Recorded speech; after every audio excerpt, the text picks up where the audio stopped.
하나님은 아멘. 오늘은 착취에 대한 견책이라는 말씀으로 이 시간 함께 은혜를 나누도록 하겠습니다. 우리 주제 성경절 하나님의 말씀 갈라디아서 6장 7절로 10절의 말씀을 함께 보겠습니다. 우리 신약 성경 갈라디아서 6장 7절부터 10절까지의 말씀을 함께 보겠습니다. 스스로 속이지 말라. 사람이 무엇으로 심든지 그대로 거두리라. 자기의 육체를 위하여 심는 자는 육체로부터 썩어진 것을 거두고, 성령을 위하여 심는 자는 성령으로부터 영생을 거두리라. 우리가 선을 행하되 낙심하지 말지니 피곤하지 아니하면 때가 이름에 거두리라. 그러므로 우리는 기회 있는 대로 모든 이에게 착한 일을 하되 더욱 믿음의 가정들에게 할지니라. 아멘. 오늘 우리가 살펴볼 느헤미야 5장의 내용은 우리에게 두 가지 교훈을 줍니다. 실제적인 교훈을 줍니다. 먼저 첫 번째 교훈은 하나님의 백성 공동체 내에서 갈등을 해결하는 것의 중요성에 대한 교훈입니다. 그리고 두 번째 교훈은 우리 가운데 있는 고통받는 사람들의 필요를 돌보는 것의 중요성에 대한 교훈입니다. 오늘 이 시간에 우리가 이 두 가지 교훈을 깨닫고 또 이 교훈을 실생활에 적용할 수 있기를 예수님의 이름으로 기도합니다. 지난 시간에 이제 우리가 살펴보았듯이 느헤미야가 성벽을 재건하면서 이제까지 겪는 어려움은 사마리아 총독인 산발랏 일당들의 방해 공작과 같은 그런 외부로부터의 위험이었습니다. 외부로부터의 위험. 자, 그런데 오늘 느헤미야는 내부로부터의 위험을 겪게 됩니다.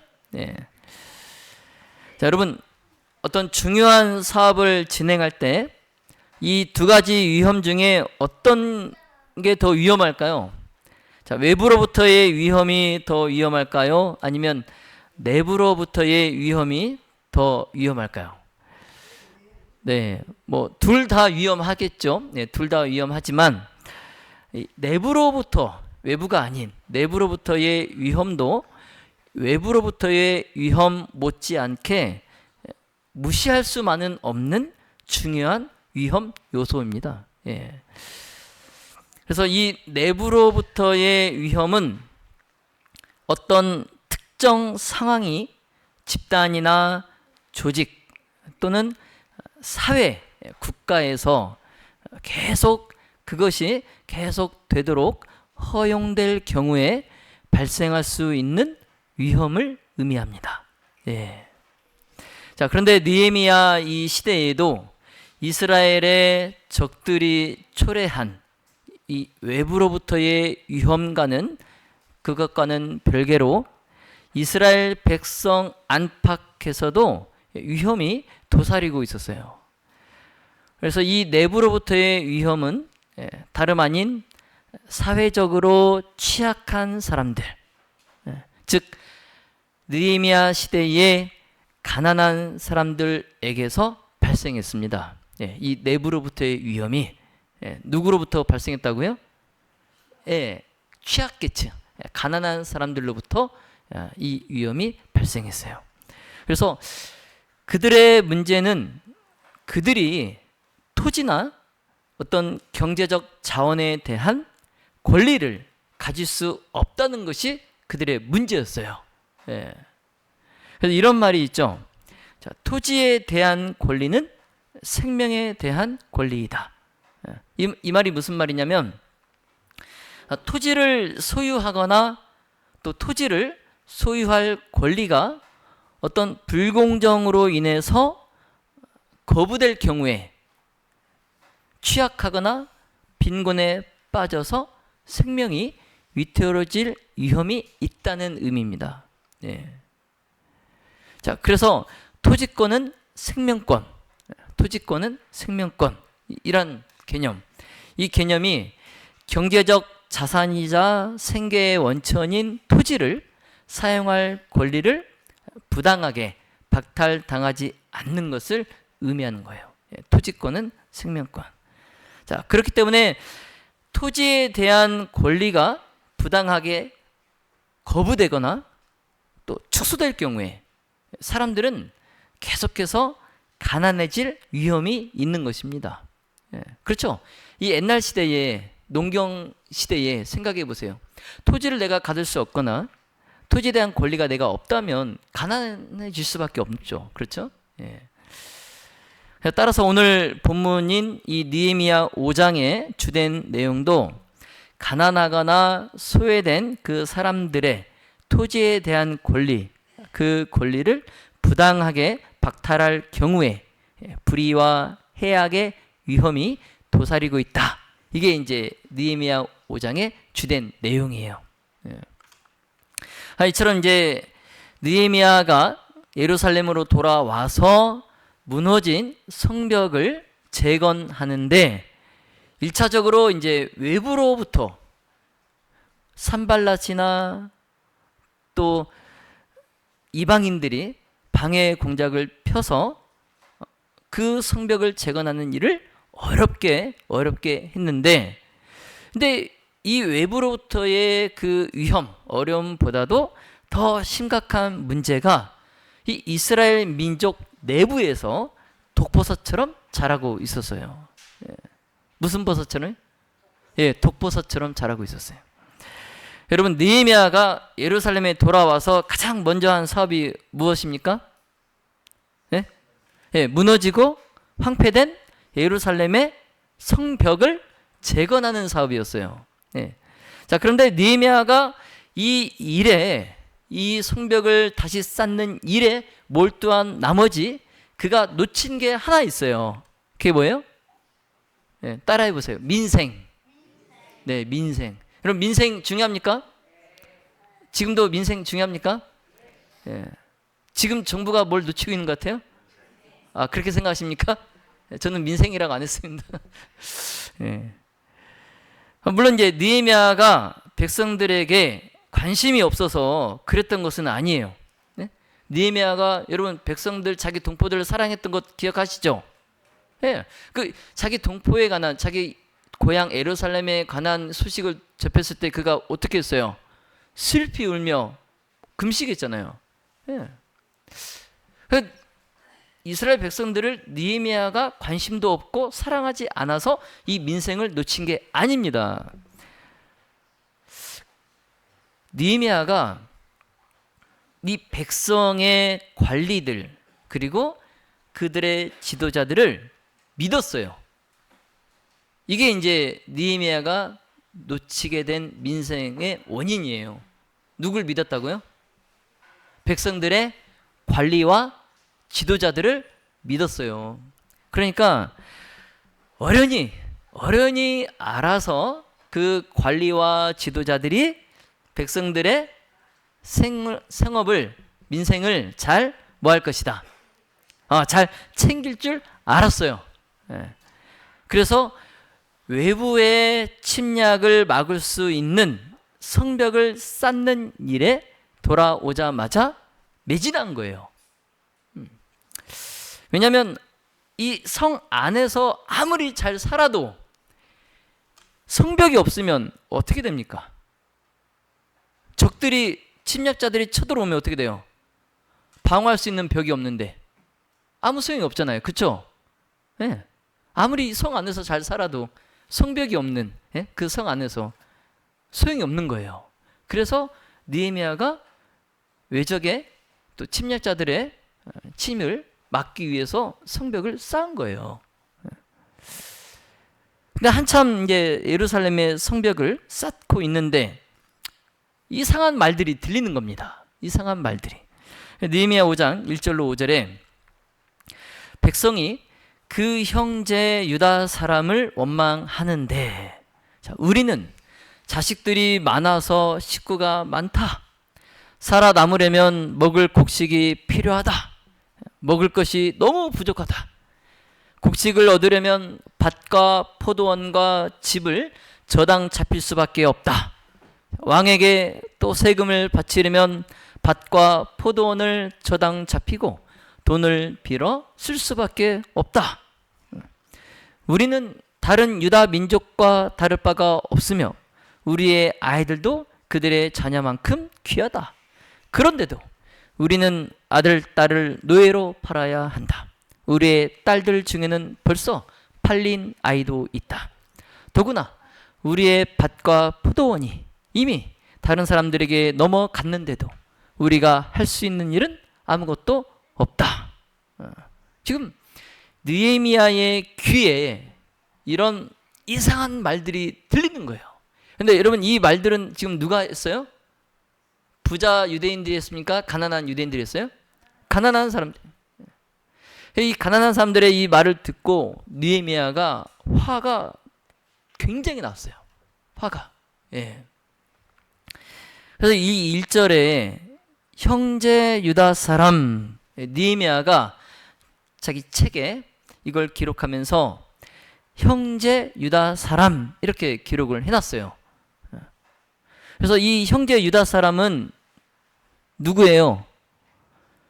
계속 읽어보시면 7절에 가난한 백성을 상대로 고리 대금을 한 사람들입니다. 예. 이 형제 유다 사람이 누구라고요?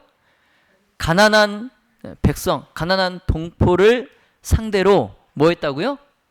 고리 대금을 한 사람이에요. 자, 그런데 여기서 이상한 점이 있어요. 그게 뭐냐면 느헤미야가 그런 나쁜 그런 행악자들이나 양심 없는 자들 이렇게 말하지 않았어요. 예?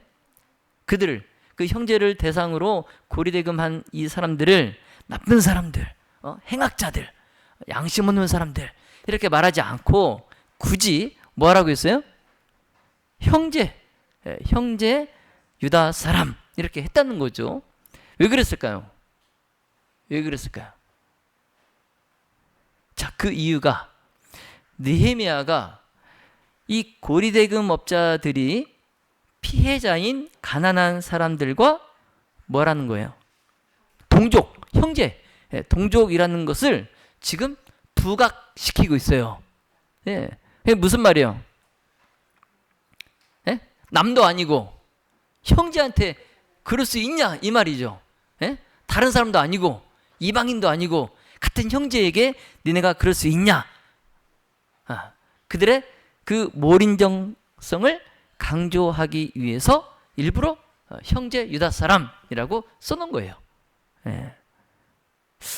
근데 이 동족을 상대로, 형제를 상대로 고리대금하는 일은요, 하나님께서 율법에서 금하셨어요.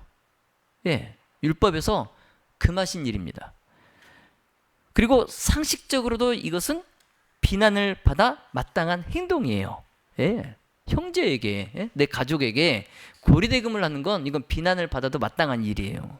자, 그렇기 때문에 느헤미야가 그들이 동족임에도 같은 형제에게 그렇게 심하게 했다라는 것을 지금 이 표현으로 강조하고 있는 거예요. 예. 여러분, 유다 백성들의 원망과 불만이 터진 그때는요, 아직 성벽이 완성되지 않은 때입니다. 아직 성벽이 완성되지 않았어요.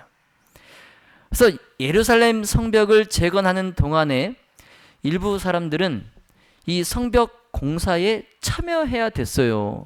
농사철이고 씨를 뿌리고 참 이제 1년치 먹을 것을 위해서 밭에 나가서 일을 해야 되고 하는데 이 성벽 쌓는 것이 더 시급하기 때문에 그 공사 일에 참여해서 그 다른 일들을 할 충분한 시간이 없었어요. 따라서 그들은 그 일에 동원된 사람들은 자기 가족을 부양하기 위해서 다른 사람들의 좀 더 잘 사는, 좀 더 형편이 나은 그런 형제들의 자비에 의존해야 했는데, 특히 이제 기근 시기가 있잖아요. 그쵸? 우리나라에도 보릿고개 시기가 있잖아요. 그쵸? 보릿고개. 그런 그 1년 중에 딱 그 먹을 것이 떨어지는 그 시기가 있어요. 근데 그때 더 심하게 했다는 거죠. 가난한 사람들에게. 자, 그럼에도 이 유다로 돌아온 이 몇몇 좀 약간 재물을 가지고 돌아온 그런 잘 사는 사람들이 돌아와서 그들이 했던 그 이기적인 행동 때문에 이 여호와의 축복이 이 땅에 임하지 않았어요. 그래서 곡식이 부족했습니다. 네. 그래서 가난한 사람들은 저희 그 가족을 부양할 음식을 얻으려고 외상으로 또는 엄청나게 비싼 값으로 곡식을 살 수밖에 없었어요. 왜? 먹고 살아야 되니까. 그런데 그뿐만이 아니라 그들은 또한 이자를 내고 빌려온 돈으로 페르시아 왕이 그들에게 부과한 무거운 세금을 또 내야 했습니다.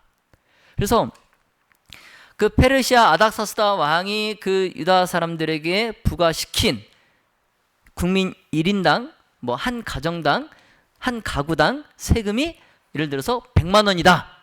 그러면 그 세금을 내야 될 그 100만 원이 있어요, 없어요? 없어요. 그래서 그 비싼 이자를 내고 100만 원을 빌려와서 그 돈으로 세금을 낸 거예요. 여러분 한번 생각해 보세요. 예? 이런 그 가난한 사람들의 이 고통, 이 유대인 중에 부한 사람들이 가난한 사람들의 그 필요를 이용해서 자신들의 그 부를 더욱 증가시켰어요. 예. 가난한 사람들이 어쩔 수 없이 돈을 빌려야 되고 막 했는데 그것을 이용해서 이 부유한 유대 사람들이 어떻게 했다고요? 자신의 부를 더 축적했다고요. 그러니까 벼룩의 뭐를 빼먹는 거예요? 벼룩의 간을 빼먹는 거예요. 예. 그래서 사실 이제 우리 하나님은 복지 전문가이십니다. 복지 전문가. 그래서 모세를 통하여서 이스라엘에게 매 3년마다 가난한 사람들을 위하여 11조를 드리도록 명하셨어요. 매 3년마다 11조를 드리는데 누구를 위해서? 가난한 사람들을 위해서. 그리고 이제 매 7년마다는 농사일을 경작을 하지 못하게 땅을 묵히도록 하셨어요. 그래서 누구도 씨를 뿌리지 못하고 파종하지 못하게 하셨어요. 그런데도 그 휴경지 1년 동안 묵혀놓는 그 땅에 곡물이, 곡식이 자랄까요? 안 자랄까요? 자라죠. 왜냐하면 그 전년도에 자연적으로 떨어진 나달들이 있을 거 아니에요. 그쵸? 곡식. 그것이 이제 싹이 나고 또 자라겠죠.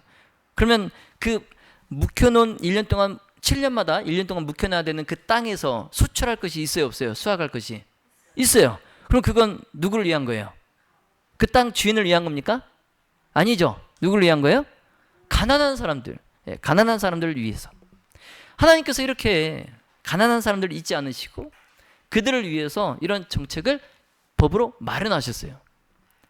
그래서 하나님께서 이렇게 하신 것은 가난한 자를 구제하는 일과 기타 자선적인 요구에 성실하게 바침으로써 이스라엘 사람들로 이기심을 버리고 너그럽고 고상한 품성을 갖게 하기 위해서, 그들을 훈련시키기 위해서 하나님께서 목적을 가지고 이렇게 하신 거예요. 네. 이렇게 훈련시키지 않으면 어떻게 돼요? 사람들은 계속 욕심을 갖게 되죠. 그렇죠?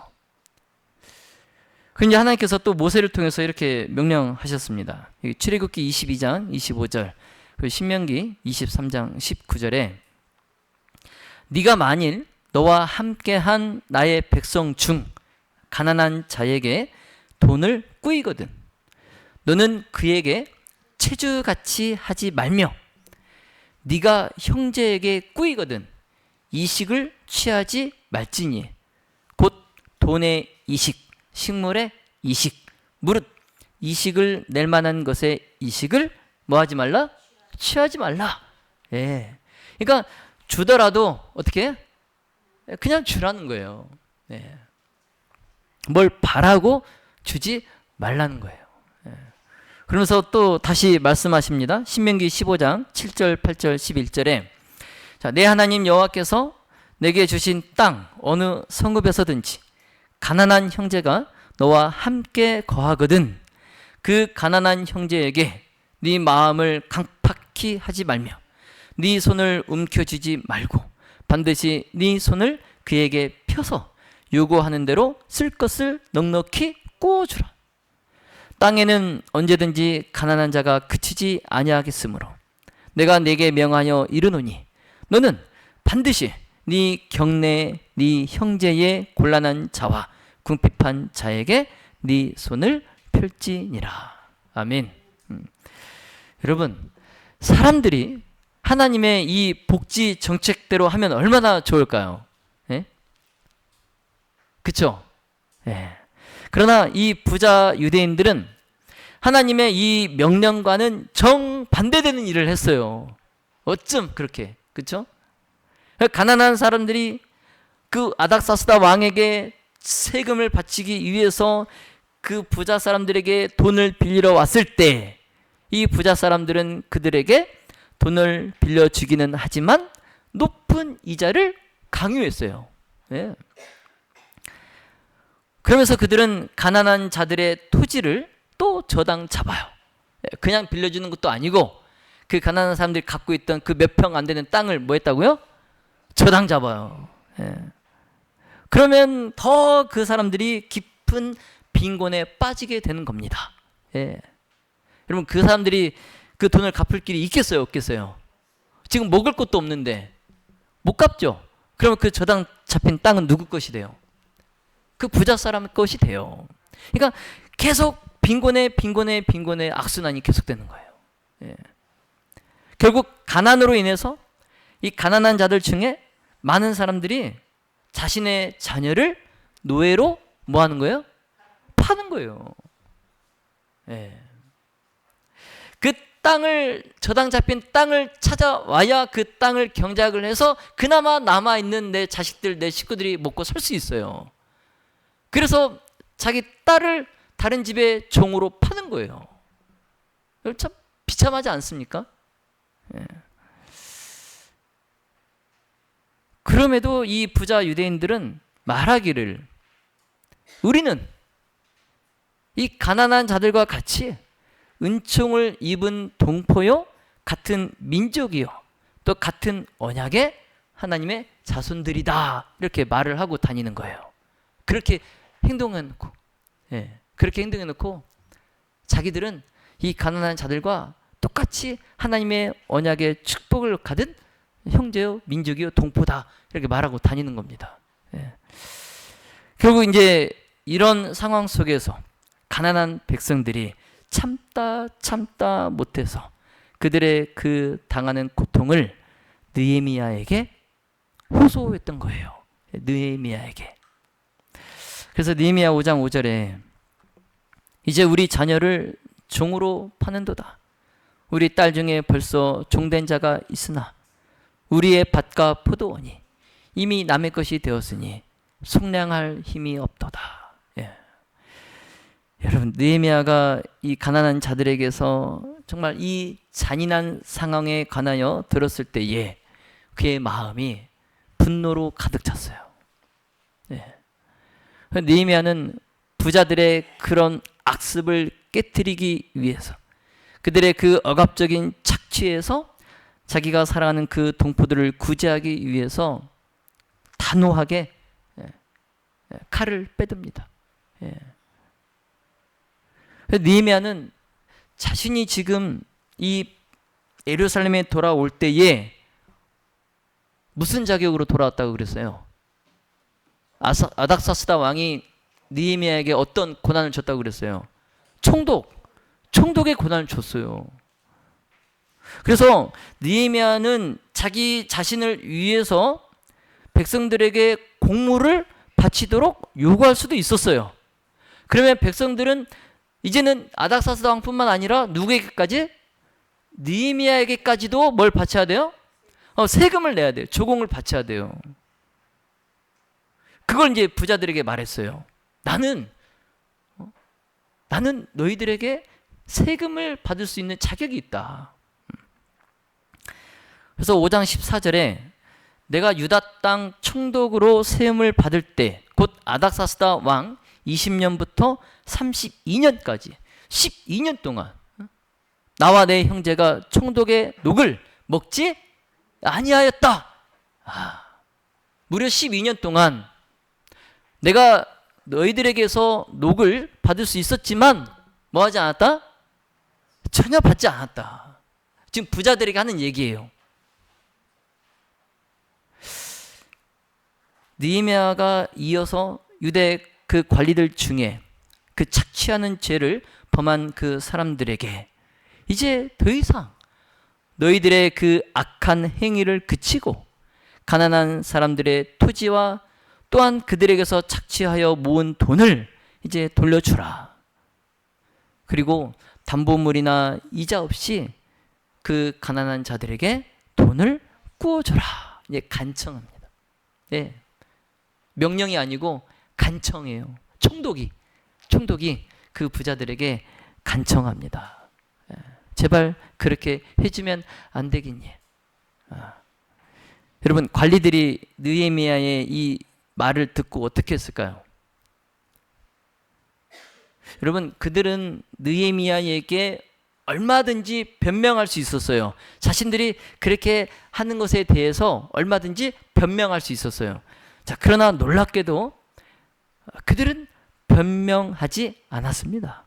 아마 하나님께서 아닥사스다 왕의 마음을 감동시키신 그 하나님께서 이 부자, 관리들, 이 유대 사람들의 마음을 감동시키신 것 같아요. 그래서 그들이 느헤미야에게 우리가 당신의 말씀대로 행하여 돌려보내고 아무것도 요구하지 아니하리이다. 이렇게 선언합니다. 여러분 아멘입니까?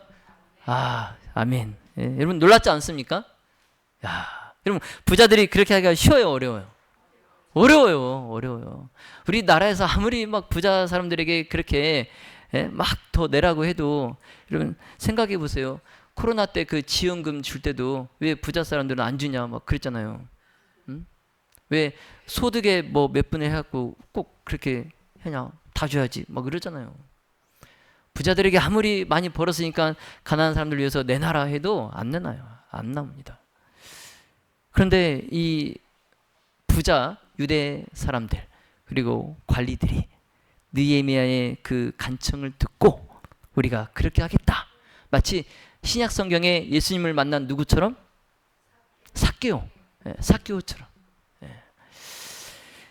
느헤미야가 이제 그들의 이 말을 듣고 본보갈 수 없도록 제사장들 앞에서 그들이 말한 것을 맹세하도록 시켜요. 여러분 제사장들 앞에서 맹세하는 건 누구 앞에서 맹세하는 거예요? 하나님 앞에서 맹세하는 거예요. 이제 그들은 이제 다른 말을 할 수 없어요. 이제 꼭 자신들이 그렇게 말한 대로 해야 돼요.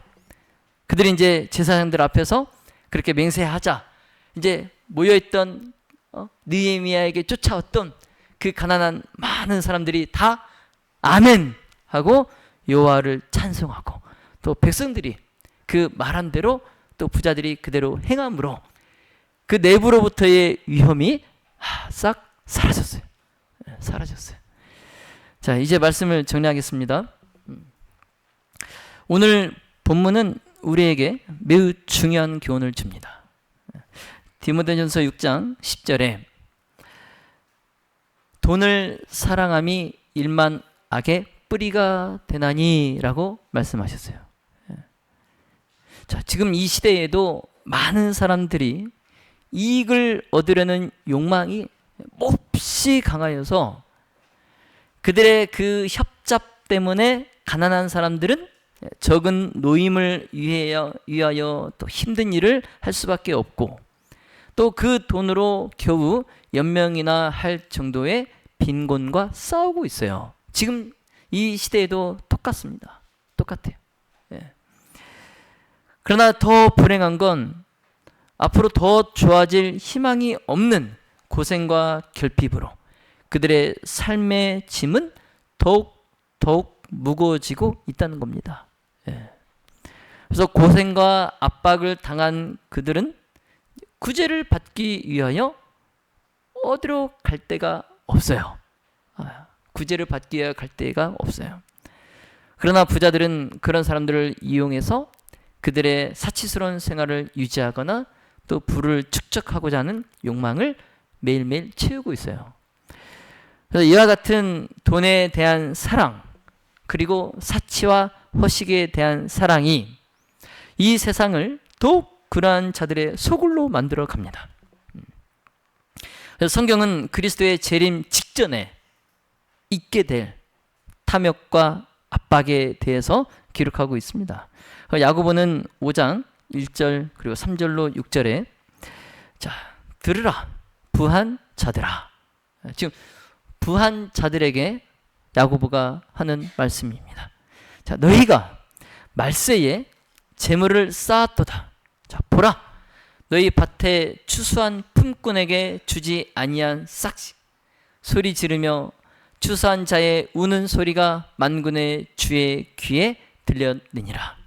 너희가 땅에서 사치하고 연락하여 도살의 날에 너희 마음을 살찌게 하였도다. 너희가 옳은 자를 정죄하였도다. 또 죽였도다.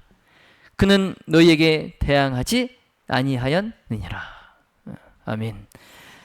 여러분, 이 시대에도 하나님을 경외한다고 주장하는 사람들 중에 이스라엘 그 귀족들이 추구했던 그 같은 행위를 다시 반복해서 행하는 자들이 있습니다.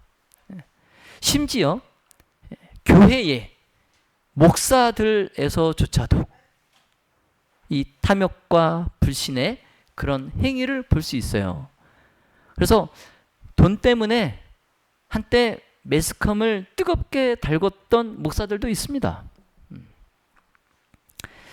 교회 안에서 사치와 기만과 착취는 많은 사람의 신앙을 부패시키고 또 그들의 영혼을 소멸시키고 있어요. 그리고 그러한 교회 때문에 기독교는 사람들에게서 멸시를 받고 있습니다. 예. 자, 마가복음 14장 7절 그리고 마태복음 7장 12절에 가난한 자들은 항상 너희와 함께 있으니 아무 때라도 원하는 대로 도울 수 있느니라. 무엇이든지 남에게 대접을 받고자 하는 대로 너희도 남을 대접하라. 이것이 율법이요 선지자니라. 아멘. 여러분, 세상의 풍습들은 그리스도의 표준이 아니에요. 그리스도인은 세상의 이러한 간계와 기만과 착취를 본받지 말아야 됩니다.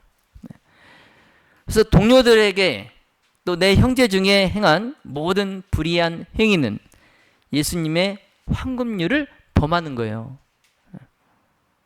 그래서 여러분, 하나님의 자녀들에게 행한 잘못은 당신의 그 성도들 속에 거하시는 그리스도께 행한 것이 됩니다. 자, 다른 사람의 무지와 약점과 불행을 이용하려는 모든 행위는 하늘책에 사기로 기록됩니다. 사기. 자, 그러므로 사소한 일에 공정성을 잃어버리면 그것은 방벽을 깨트리는 것이 되어서 그보다 더 큰 불의를 감행할 수 있는 그 마음을 준비시켜 준다는 것을 여러분 꼭 기억하시기 바랍니다. 예. 자, 믿음의 모든 가족 여러분, 우리 모두는 하나님께 빚진 자들이에요. 그리고 우리는 그 빚을 갚을 만한 아무것도 갖고 있지 않습니다. 왜냐하면 우리를 동정하신 하나님의 아들이 이미 그때 십자가에서 우리의 구속의 값을 지불하셨기 때문입니다. 예수님은 자신의 빈곤을 통하여 우리를 부유하게 하시려고 가난하게 되셨습니다. 자, 그러므로 우리 모든 가족 모두가 예수님처럼 가난한 자들에게 관대하게 행함으로 또 예수님께서 우리에게 베푸신 그 은혜에 대한 우리의 감사를 나타내시기를 예수님의 이름으로 축원하며 말씀을 마치겠습니다.